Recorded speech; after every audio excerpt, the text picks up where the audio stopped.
All right, welcome everybody. This is our second Q&A event. We have a total of 6. Last week was social media, and next week is going to be one of our underwriters. Really excited about that. And before we get into the meat of today, I just want to remind everyone, go ahead and comment, because unfortunately Zoom doesn't allow us to download who actually was on the call versus who registered. So make sure you comment with just hi or a question for our appraisers, so that you can be entered into not only the drawing for this session, but also the grand prize. And so last week, Brian Parrish won the prize for our first class. Congratulations to Brian. And then you guys, hopefully you've already seen it, but our grand prize is 2 nights up at my cabin in Bear Lake. I promise I won't be there. It won't be creepy. And a dinner at a local restaurant here called Cooper's. And so in order to be eligible for that drawing, you do have to be either on each class live or listen to, hey, Tyson, since you're the host, can you go in and mute everybody but right now except Teri and Ryan? I lost my train of thought. I should have interrupted myself. So yeah, 2-night stay at the cabin plus a $200 gift card to Cooper's Restaurant, which is a restaurant here by the golf course, beautiful views, and it's just going to be super fun. And honestly, I don't know how many people are committed to all 6. So your chances of winning are really high. So remind you all to go ahead and comment. If you are listening to this on YouTube afterwards, leave a comment on the YouTube video. That way we know you watched it and you'll be entered to win. And we're going to do that drawing on Monday, December 11th, my son's birthday. If you're on YouTube, comment with your name too, because sometimes your YouTube or channel name doesn't show your actual name. So yeah, make sure to put your name in there. All right, thanks, Tyson. Emily, welcome. Sherry, welcome. Oh my goodness, we have some of my absolutely favorite people on the call today. I'm really excited for this. So I feel like in the real estate industry, there are so many moving parts. Do you ever get to the end of a transaction and think, whoa, that was a miracle that all of these moving parts can really funded and recorded and your clients moved in or your sellers moved out, right? So one of those moving parts that sometimes get a bad rap is the appraisers. And so I want to first kind of explain to you how appraisals and mortgages work. So I forget, a number of years ago, 10 years ago or so, the mortgage industry said, hey, there's been a lot of fraud, and a lot of that came from appraisals. In fact, some of those guys ended up in jail. So we're going to change it. And now they have what they call the AMC, which is basically, I forget what it stands for. Appraisal Management Company. That's what it is. And our company, we use Mercury. They're one of the top companies. But basically what happens is we choose a pool of appraisers, right? Anywhere from 6 to 10 per county. Now, some of the rural counties, that gets a little bit tricky, right? There aren't that many appraisers, right? And then when we have a new file come in and we order an appraisal, it goes out to our pool of appraisers and they can pick up that appraisal and agree to the fee and the time. I will say I know a lot of loan officers in other parts of the country, and in Utah, I think overall we have amazing appraisers. When we give a due date of say 7 days, 9.5 out of 10 times I get it in on time, almost always, unless they for some reason couldn't get into the property. No, a friend of mine is a lender in Alaska, and they'll commit to 2 weeks and they won't see it for 4 to 6 weeks. So we have great appraisers here. When an appraisal is for more of a rural area, how that works is if we don't have very many appraisers in that area and nobody's picking it up, we are allowed to open that up to all approved appraisers in that area, but we can never pick. So back in 2020 and 2021, I was doing quite a few transactions down in the Blanding area and some different areas like that. And it was a struggle because some of the appraisers are really old and they don't care about me or you. Luckily, that has improved, but I'm really grateful for our appraisers. So when I knew I wanted to do this class, I went to my underwriter and I said, all right, who of our appraisers are your favorite? Because that's who I wanted to invite to do this Q&A with us. So Teri Pack, you might see her name is Teresa on Appraisals. Teri and Ryan Benson. I've known Ryan, I don't know, Ryan, probably 20 years or something, long time. And so what I'd like to do now is, before we get into the Q&A, I'd like them to kind of introduce themselves and also tell a little bit about their background and how they got into appraisals. And while they're doing that, I mean, I have lots of questions of things that I came up with, but we would love to know your questions as well. And so feel free to put your questions in the comments. We'll kind of monitor that. So Teri, why don't you start? Tell us a little bit about yourself. Okay, I am a mom of two. I got introduced into appraisals when in 2005, I moved into a neighborhood with an appraiser across the street, and I had little teeny kids and needed extra money. And they said, do you want to type some reports for me? And well, my kids were little, that was enough. I got my training license maybe 5 years later and just did a slow process when my kids were little, and got licensed in 2013. But I didn't take over my own company until 2020. And now I have my own company.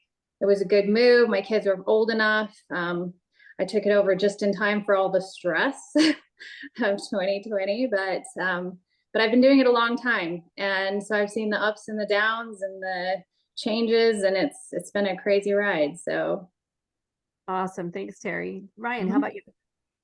I returned from an LDS mission in about 95, and my brother was an appraiser and encouraged me to get into it. You may know him, Randy Benson, if you've been in it long enough. He's been out for 15 years. So in about 97, I became certified, and then I've just had a company since then. My brother moved on to bigger things, and I stayed doing this. So yeah, I've been doing it a long time, been through all the ups and downs as Teri was talking about, and enjoyed doing it.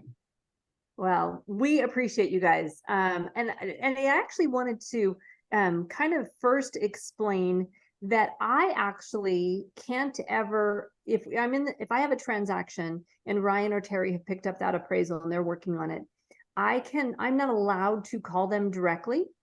I always have to communicate through the AMC, the management company. And so if I have information about the seller, or if I have an addendum, or if I have a question, I can't ever call them. But I do have really great experience when I have a general question of being able to call and ask that. So that's kind of what I want this to be about, is some of those general questions that we all have about appraisals. So I'm going to go ahead and get it started, right? I don't know if Justin's on here or not. I thought I saw him, but Justin was explaining to me that a while ago, the MLS took away agents' abilities to, I don't know that I'm going to use the words right. So if someone wants to jump in and explain it, basically your ability to calculate for your CMAs features on a home, right? Does anyone want to jump in and explain that better? Because I think I just butchered it. All right, that's okay. Yeah. I think, Ryan, why don't we start with you? Because you know what I'm talking about, right? Yeah. How can realtors be more what's the word? Be more accurate when they're doing a CMA with calculations for bedrooms, for garages, for square footage, that type of thing? What suggestions do you have for them? That's a tough one, because we don't really, as Teri and I spoke about, we don't really work with CMAs. I can honestly say I've looked at ran two in my 25, give or take, years. So we go through, and it's not a boilerplate adjustment for every property. And we don't go just by what it's selling for per square foot, because that takes into lot, garages, bedrooms, view, updating.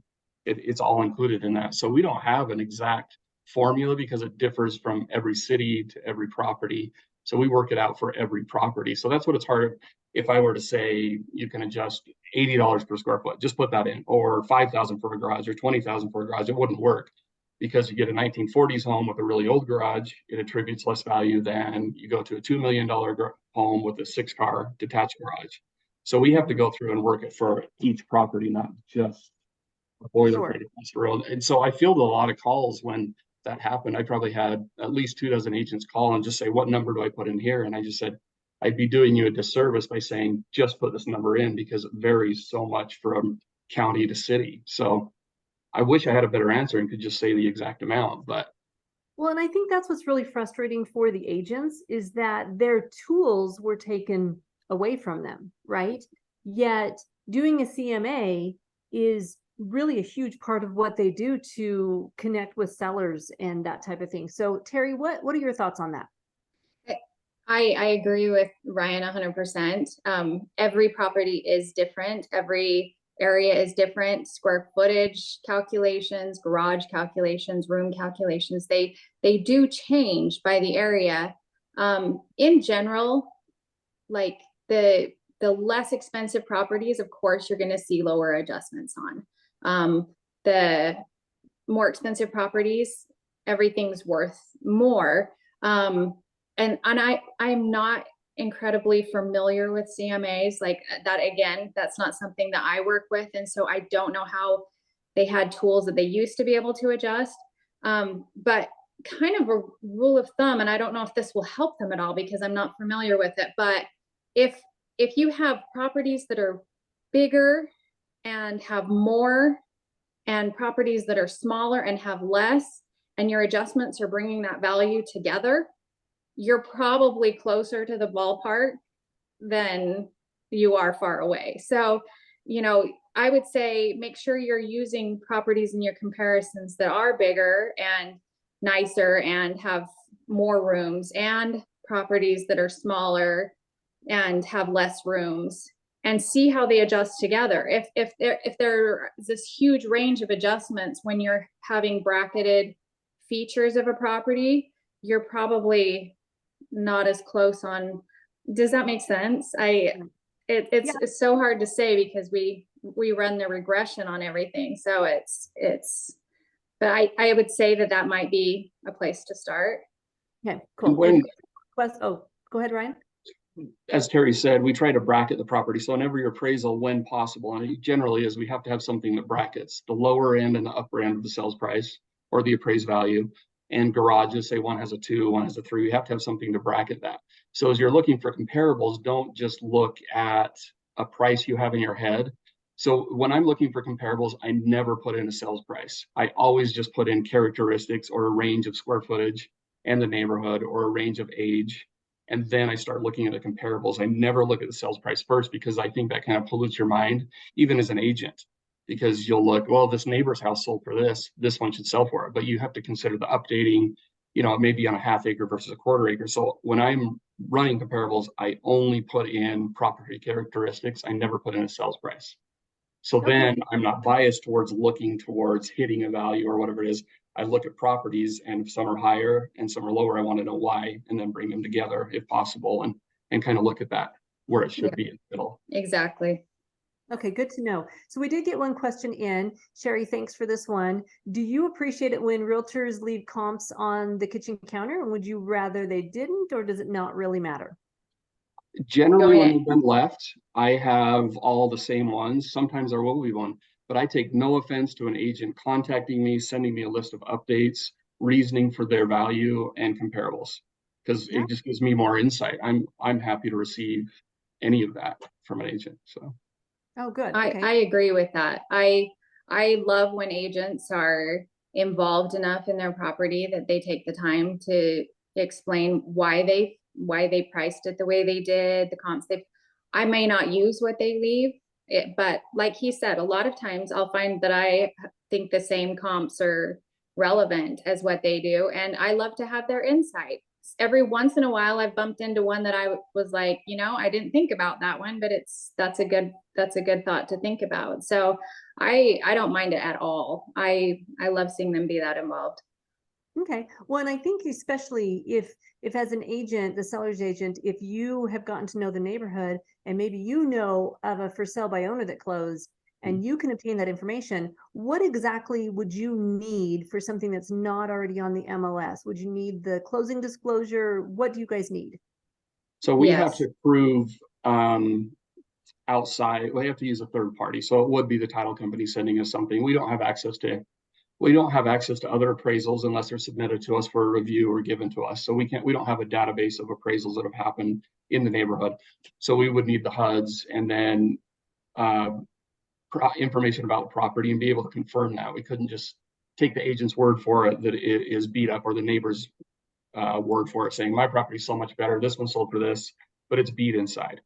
We have to be able to prove it. So ideally we like them from the MLS, but often we'll use builders, HUDs, but we'll be able to, it's a new home, we'll be able to use it. So we just have to be able to confirm everything. So. Okay, cool. I like that. And the next question, Sherry, thanks for this one. Should we be putting info in the remarks to help you, such as multiple offers received, etc.? Can you see agent remarks or only the public? We can We see can them. see we can see them. Multiple offers doesn't really matter. I mean, it's not about how many people are offering on it. That information can be relevant in the rep C if they're, disclosing that, but we can see the remarks that they put in the MLS. Okay. Also. Good to know. All right, Leah has a question here. It says, I have a potential client that has a heritage property. I'd like to know your thoughts on when the home is worth less as it is old, and then when it gets to a point of being heritage and is renovated, and then is worth more than new homes of same square footage. Actually, I'm curious about that too. How do you appraise heritage homes? I've had to look at all of Utah as there isn't many, and I couldn't find any in the same city. So that's some of these beautiful, old homes that are kind of unique, right? So how do you guys handle those?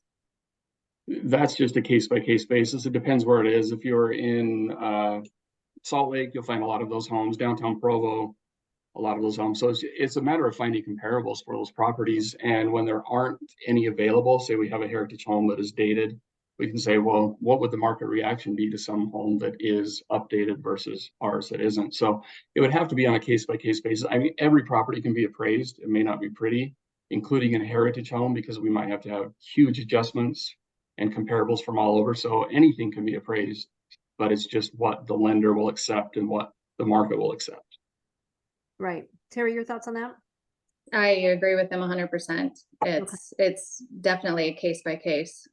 Well, I know I had an older, beautiful home in Springville that sold, and it had been mostly updated inside, but there weren't any comparables from 1890 homes that had sold, right?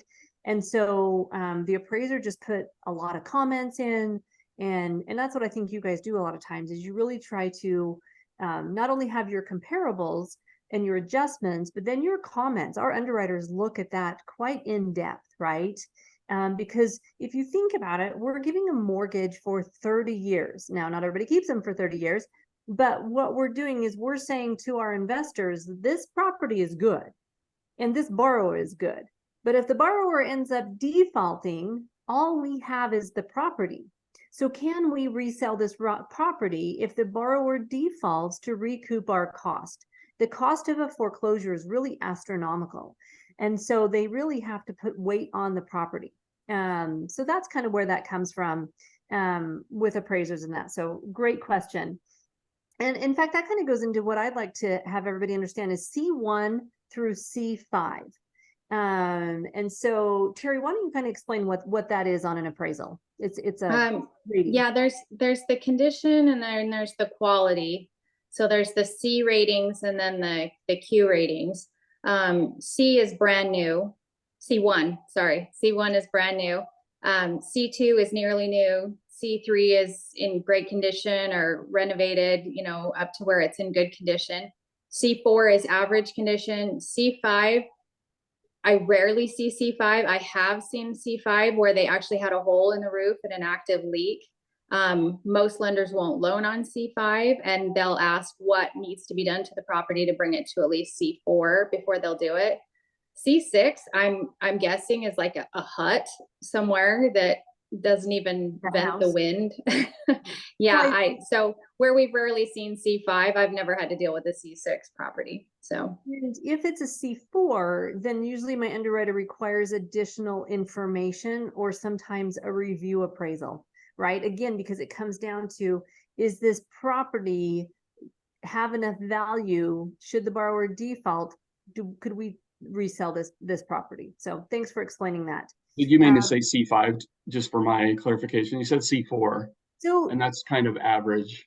yeah, so Segment right, has C5. comments. Underwriters Okay, always C5. ask for additional information if it's a C5 because our investors definitely want C5s. So Great, thank you. and then Crystal said, besides a heritage home, what if you have a new home built, but there are literally no comps? This actually happens if it's like a custom build or an owner build kind of a thing, not a subdivision where everything looks the same. How do you suggest a realtor price the home accordingly? She's run into this, Crystal's run into this several times.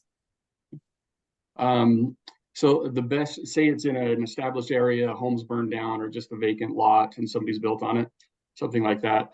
We can appraise those. So you just extend your search out, look for newer homes, say 2000 or newer, and you can make adjustments for condition, quality, and appeal to the property.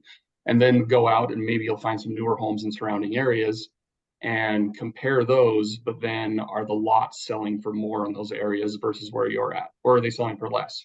So I'd start looking for lot sales to see what the lot was worth and make a location adjustment. So there are ways to do it. So unfortunately, not every home is exactly alike.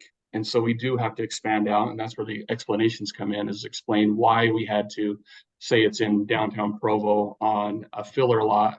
So maybe you'll go other areas of Provo that have new homes, compare them to those and see what the location difference like, whether it be higher or lower. So look for lot sales to see if a certain area is selling for more than where you're at. Okay, great. Thank you. So here's another question, because a lot of times when realtors first are meeting with clients that are going to be selling a home, the clients are saying, the potential seller is saying, what should I do to make my home the most marketable? So of course, curb appeal is really important. A clean house is important. But as an appraiser, if someone's thinking about selling their house next spring or next summer, what's the biggest bang for their buck of things they could do to get their home ready for sale, in your opinions? Teri, why don't we start with you? Well, I think kitchens and bathrooms are probably the key point that people look at that and they say, there's a huge expense here. So a good example of this, my sister just barely sold her house, and she sold it down in North Salt Lake in the Foxborough neighborhood. And there was, it had a very dated kitchen, cracked countertops. For a minimal amount of money, she was able to paint the cabinets, bring in quartz countertops, and she bought a new fridge, which she was able to take with her, but updating the appliances and the countertops and she probably got $30,000 more out of her house doing those, $4,000 worth of work on the property.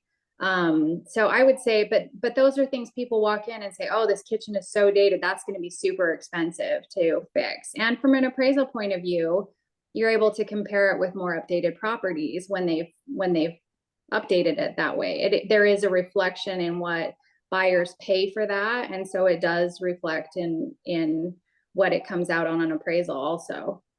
Okay, good. And Ryan, your thoughts on that? Yeah, I agree. So just small, minor things, anything that is a deferred maintenance, really worn carpet or cracked countertops, as Teri said, anything that is deferred, if you're not looking to flip a property and completely renovate it, I just, make sure the walls are patched, doors don't have holes in them, maybe paint it, but go a neutral color. Don't go anything that you think, oh, I like this turquoise wall. Don't do that. Just go neutral, what you're seeing in new builds. And the main thing, if somebody's just trying to sell their home, look at deferred items, clean up the landscaping. And, if you've been neglecting this gutter that's been falling down for 5 years, but now you want to sell it, that has an impact on a buyer looking at it, because they see, rather than seeing you painted the walls, they see that gutter that could be nailed up in 5 minutes, hanging down. So anything that's deferred.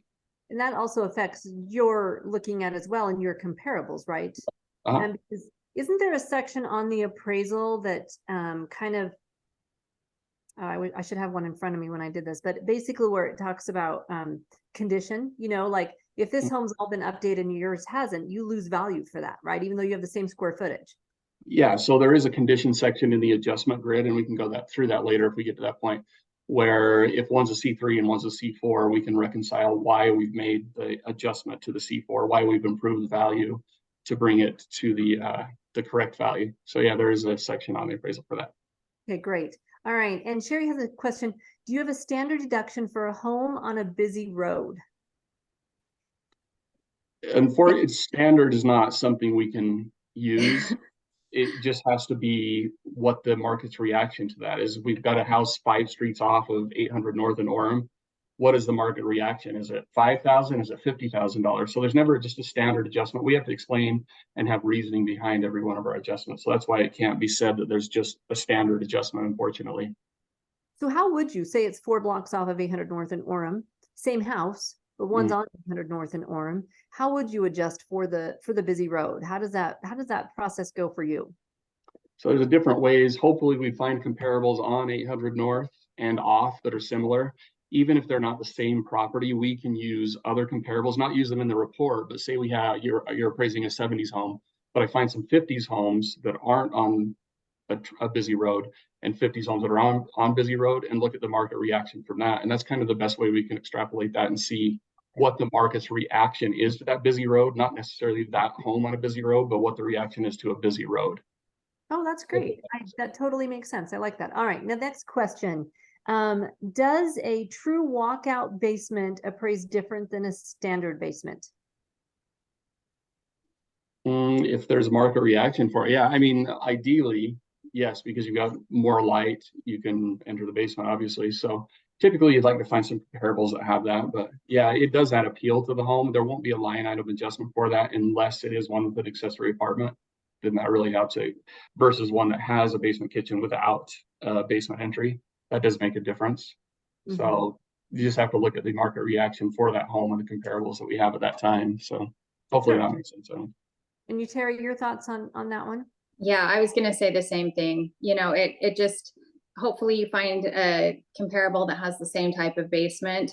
If it does have an ADU in the basement, of course, that's a totally different story. That's advantageous to have that. And it is an advantageous thing. It's just a matter of being able to prove that there's a market reaction for it. So. Okay, good to know. And then Crystal said, love that you asked about the busy road. Oh yeah, Crystal, you have a house to sell on a busy road. Can you give appraisals in a future condition? Example, like how much if you put X or remodel? So Crystal, are you asking if they do the appraisal and there's going to be work done before closing, it will be subject to? Is that what you're asking, Crystal? And you can, it is. Okay, you're nodding. Perfect. Yes. So we sometimes will anything that is listed on the appraisal subject to. And so well, I should let you guys answer. I'll let you answer. Teri, you go first. Yeah, we can do a report subject to anything that you do plan on doing. If it's a major remodel, we like to have a cost breakdown done. This is exactly what's going to go into it. We have to spell it out exactly. You can't say that we're just going to do a great big remodel.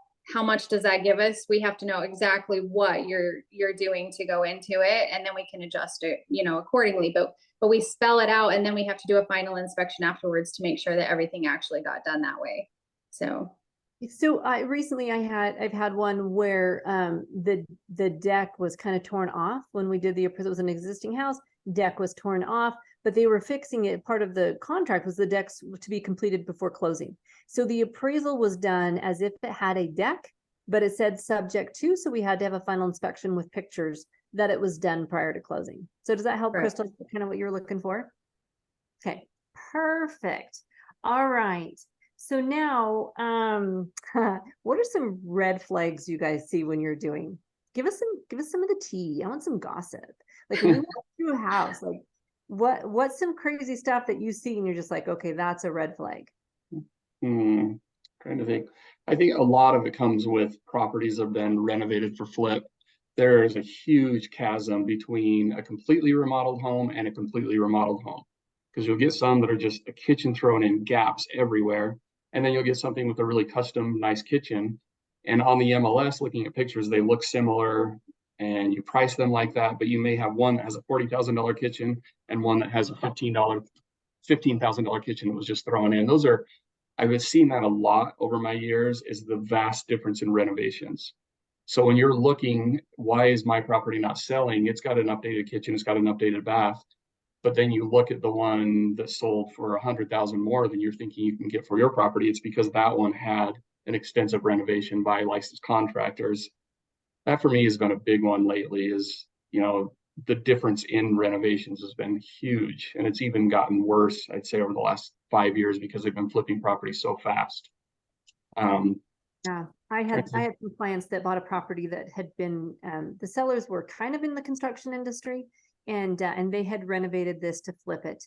And about 6 months in after buying it, major problems started to show up. And unfortunately, you can kind of cover a lot up when an appraisal is being done, right? And thoughts on that, or anything else you've seen that's crazy? I'm dealing with one that earlier this week, that the person had bought a 3.5 acre property, just the land, bought it as a residential property for $150,000. 6 months later, listed it as an industrial property for $1.1 million, and then was wanting to do a refi on it as a residential land. And of course, that's just red flags all over the place. And I'm like, what's happening with this? So I called the planning office, and they had changed it to an industrial property, hoping to make bank on it as an investment. When they couldn't sell it, they realized that they wanted to do a refi on it. At that point, it's a commercial appraisal because it's an investment property. It's an industrial, and they didn't want to pay $5,000 for an appraisal. So they claimed they were just going to put a house on it. But at that point, the damage is done, and, they're going to have to do a commercial appraisal on it now. But whenever you have that kind of shocking numbers coming into play, that's a huge red flag that something's going on here that we need to look into. So appraisers do access the MLS. They find finance. They have to note if it's been for sale. I think it's the last 6 months. Last year. Last year. And on purchases, appraisals, you have to note if the property has sold within the last how many years? 3 years. And then that's when we get into flips and different issues with that. So here's another question. How thorough is the actual physical appraisal inspection? And then how much time do you spend in the home? And then how much time is the whole appraisal on general? Because obviously some are going to be a lot more labor intensive than others. That varies too. I'd say a typical inspection is probably non-FHA's 30 minutes or so, measuring the outside, going through. We don't do an in-depth test every plug like a home inspector, test all the appliances except on FHA. We don't, move everything, climb in the attic. So it doesn't take as long as a home inspection. They're far more thorough. So we can't uncover everything. As far as writing them, that really varies too, on the difficulty of the property, where the comparables also service. Typically, we won't have one appraisal and just go out and write that one.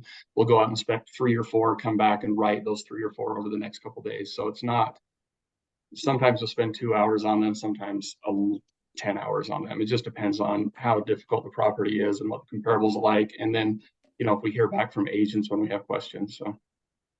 Good to know. And Teri, and Ashley brought up a thing, FHA versus conventional. Can you share some highlight some of the most common FHA required repairs that you see?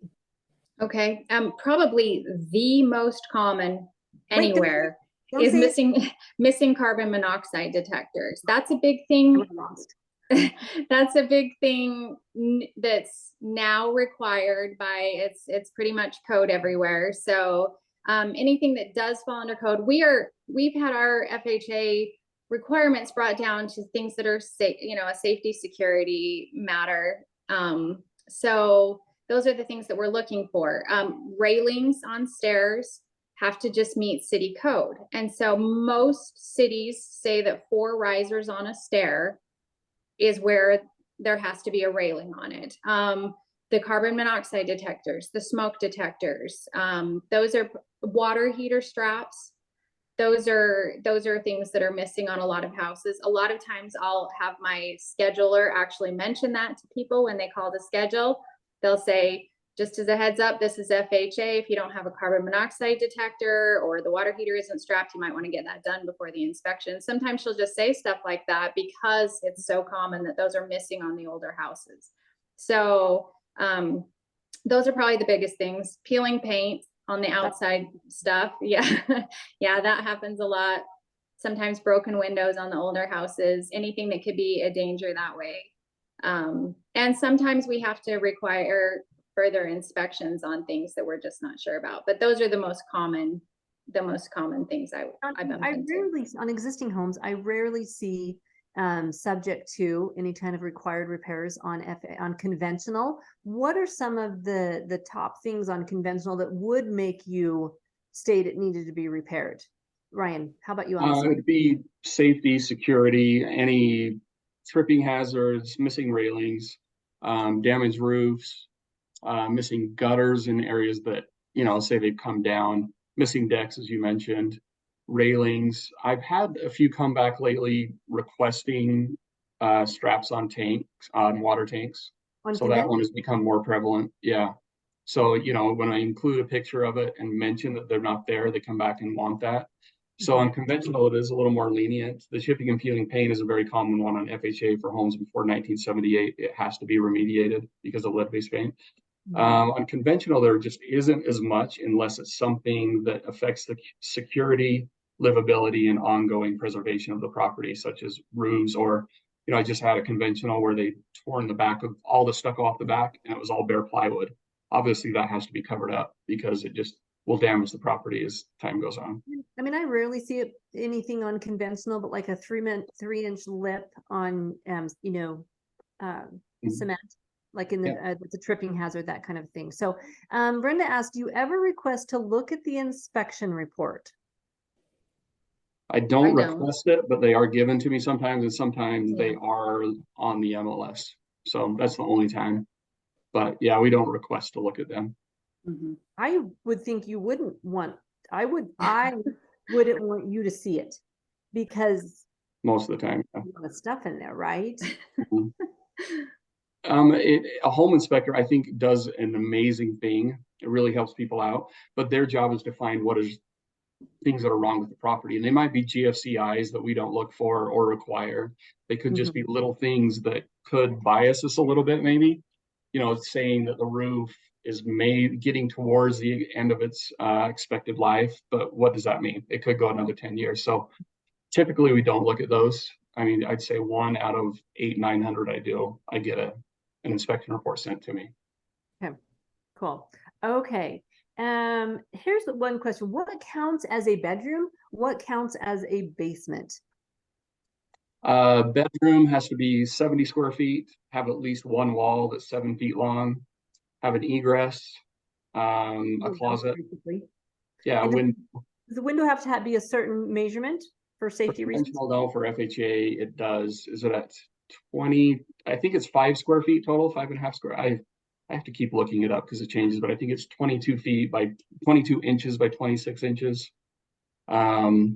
Basement's a little bit different. Well, the same, but yeah, it just has to have an egress window. Conventional is not as strict on that, but FHA is.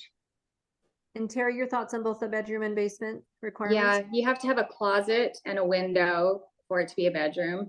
You can't have a water heater in a bedroom. So like some people in the older houses will have water heaters in the closet, and that can no longer be considered a bedroom. As far as basement, if it's anywhere below grade, if any part of it is below grade, then it's basement. So even if like one portion of the house is below grade, then that whole floor is considered basement space. So you can have a complete walkout basement from the backside and have one corner of the front of the house below grade, and then that whole floor is considered basement. So. And what, because when we were talking, I didn't say it has to be at least 7 feet or 8 feet. Some of the older basements are pretty small. Yeah, 7 feet is a general rule, but it doesn't have to be the whole basement. Under ductwork, areas like that does not have to be 7 feet, but yeah. Question Yeah, on the that's to comply with ANSI standards, which we have to go by now as the 7 feet. So you can, in the older houses, some of them are shorter than that, and you can give them credit for that space because it is valuable space, but it has to be done on a different line item than the basement space. So they still get value for those rooms, but it's just listed a little bit differently. And what if the bedroom has a wardrobe, like it's not attached to the wall? Can you count that as a closet? It has to be attached. So you Yeah. screw it in there. Yeah. Okay, all right. And then Chris had a question. Is there more value given to updated outlets with USB portals? Oh, I wish I had that at my house. No, I mean, it's such a small thing. You can take it into consideration, the overall condition of the property, but it's such a small thing. You don't make an adjustment for little knick-knacky things like that. So I think Yep, I that would agree. be a nice touch to have, right? it is, yeah, definitely. So we don't have a lot more time, and I really wanted to have you guys talk about ADUs. It is so much more common now, and builders are advertising it, and people are wanting to do that too. I mean, we have such a housing crisis, right? It's one way to solve that. It's one way to make houses more affordable. So just give maybe your thoughts and opinions on ADUs and how that relates to realtors, whether they're working with a buyer or a seller. So Teri, why don't you start on that one? Yeah, so ADUs became legal by the state. Every city has to agree to that, agree to have them be legal, but the state put out a law that said anyone can rent out their basement space if they want to finish it as an ADU, as long as it has a separate interest. It does have to have that separate walkout space to it. Some of the cities do require you to register it with the city so that you're paying like income tax on it and all of that kind of stuff. It has to be registered as an ADU property. But I am definitely seeing more ADUs around than used to be, and they are definitely the things that people are trying to buy because they can supplement their income with it. So I am seeing a big demand for that. For the amount it might cost someone to put that in their basement, it seems to be a valuable investment. Yeah. And Ryan, your thoughts on ADUs? I agree. They are becoming far more prevalent because you used to just be able to have a mother-in-law apartment and then think they were put on moratorium. So they are becoming more appealing.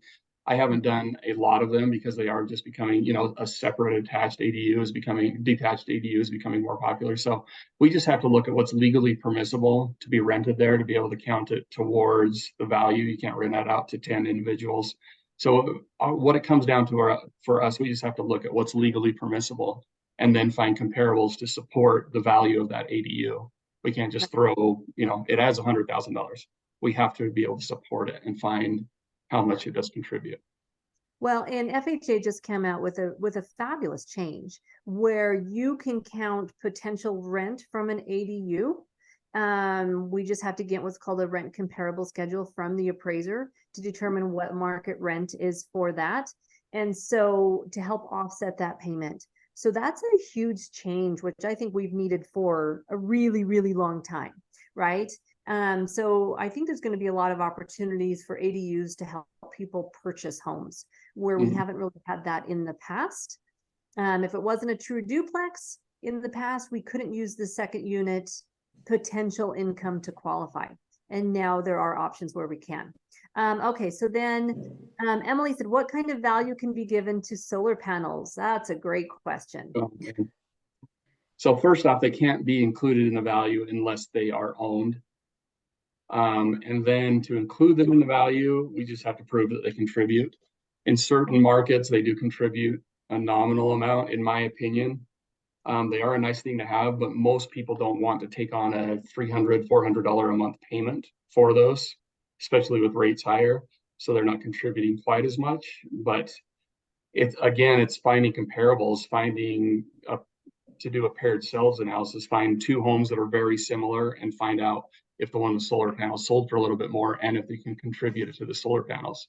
So they do have to be owned for them to be used in the value. Can I add to that really quick? Like he said, there isn't the kind of market reaction that people would expect to see for solar panels. And I think that has to play with a lot of Utah power is not as expensive. In California, you are going to be saving a ton if you have solar panels, but here in Utah, power is relatively cheap. And so you're not saving the kind of money every month as making the investment for $20,000 to buy the panels as you might see. So it hasn't really had the same draw as it has in other states that are more expensive. And in some situations, they're actually a bad thing. Like, for example, Bountiful City has their own power, and you don't get credit for all of you. You can't just plug your solar panels right into it and have it, you know, take over your payments. They supplement you in some weird way, you know, where you're just, it's not worth the investment for you to even put them in. And so we're not seeing the kind of market reaction that people would think the solar panels have. So you have to actually show, here's two houses. One has solar panels, one doesn't. Other than that, they're identical, and they paid $20,000 more. And you're just not seeing that in most places. So, but I often ask buyers that ask, would you rather, you know, should I put solar panels on, or sellers? What's the investment like? I always say, would you rather have $30,000 solar panels or a $30,000 renovation?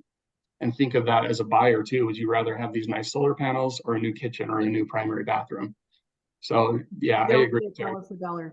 And Christos, what if they're going to be paid with the proceeds? Yeah, if they're going to be, if that loan's going to be paid off with the proceeds, then the new buyer owns the solar panels and doesn't have a payment for them. And I do see that a lot, actually. So, and then Sherry Lynn said, can we get the appraiser's contact information? Would love to use them in the future for instances where they can pick the appraiser, like divorces and stuff like that. Mm-hmm. So we will definitely get you, I'll send you an email if you don't mind, Teri and Ryan, because I know there's situations that don't involve a lender where realtors need to get appraisals done. So we'll share your information with them. So awesome. That was some really good stuff. Any tail end questions for anyone, or Teri or Ryan, anything you guys want to add that you think would be beneficial for the realtors on our call today? I just think there has been a disconnect between the appraiser and the real estate agent, and I don't think that should exist. I think we should both be able to communicate with each other and speak openly, you know, not influence each other, but be able to just speak to each other. And that's why I said I'm happy to receive comparables or list of updates. I just like being open and have reasoning behind why something was used. So I don't think there should be this disconnect as there has been in the past. And I 100% agree. I love having the understanding that we're all on the same page. We all want, you know, the same goals at the end of the day. We have to do everything by proving numbers. And so we're the boring ones in the whole transaction. We just calculate the numbers, but you know, we want all the same thing. So yeah. And Colleen asked, do you do desktop appraisals in your companies? I am open to it, and I have taken classes on those, but they've never come across through my AMCs, or I haven't gotten any yet. So yep, I agree. Same thing. Okay, that is fantastic. Reminder to everybody to make sure you've at least commented once on here, so you'll be entered into the drawing. And we will announce the winner for this week's drawing on Monday. Next week's class is with one of our appraisers, and we're also going to have Tyson go through how we pre-qualify someone. It's going to be really helpful for you guys to understand that, because how you prep your clients before they even talk to us, there's just a few things that you say that will make the transaction so much smoother. And so I'm really excited for next week's call. Make sure you're registered, and Thursday, 10 o'clock is when that is. And I appreciate everybody being here. Thank so much. Thank you. Appreciate it. Thank you. Ryan. Okay, thanks guys. Bye.